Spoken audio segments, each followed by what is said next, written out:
Herzlich willkommen zu einem neuen Video. Heute zeige ich euch ein schnelles Rezept für leckere Mais-Bohnen-Bratlinge.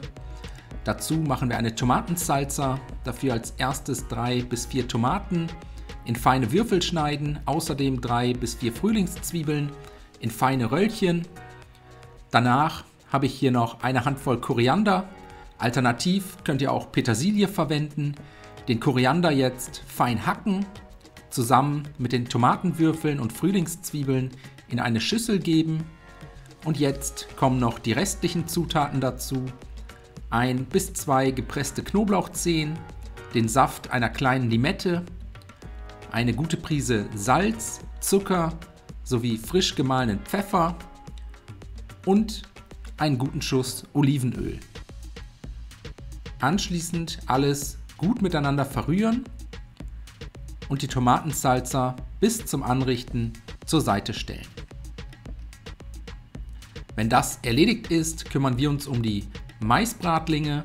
Dafür eine abgetropfte Dose Mais, 2 Eier, 2 gehäufte Esslöffel Mehl, einen gehäuften Teelöffel Kumin bzw. gemahlenen Kreuzkümmel sowie eine gute Prise Salz und Pfeffer in eine Rührschüssel geben und dann alles für etwa 30 Sekunden mit einem Pürierstab verquirlen. So lange, bis sich alle Zutaten miteinander verbunden haben.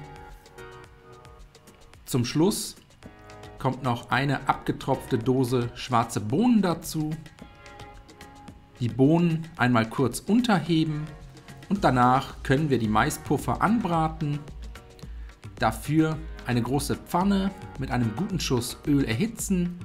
Der Pfannenboden sollte schon komplett mit Öl bedeckt sein. Den Teig portionsweise in die Pfanne geben, etwa einen gehäuften Esslöffel pro Bratling. Für die Portionierung müsst ihr nicht unbedingt so einen Dessertring benutzen.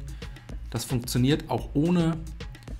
Die Maispuffer jetzt je Seite 3 bis 4 Minuten bei mittlerer Hitze anbraten.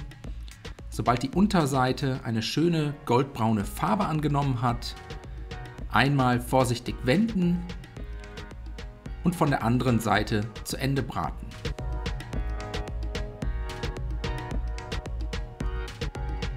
Die Maispuffer anschließend vorsichtig aus der Pfanne heben, kurz auf Küchenpapier abtropfen lassen und danach servieren. Die Bratlinge dafür auf Tellern verteilen, die Tomatensalsa daneben anrichten und dann wünsche ich euch einen guten Appetit, viel Spaß beim Nachkochen, bis zum nächsten Mal.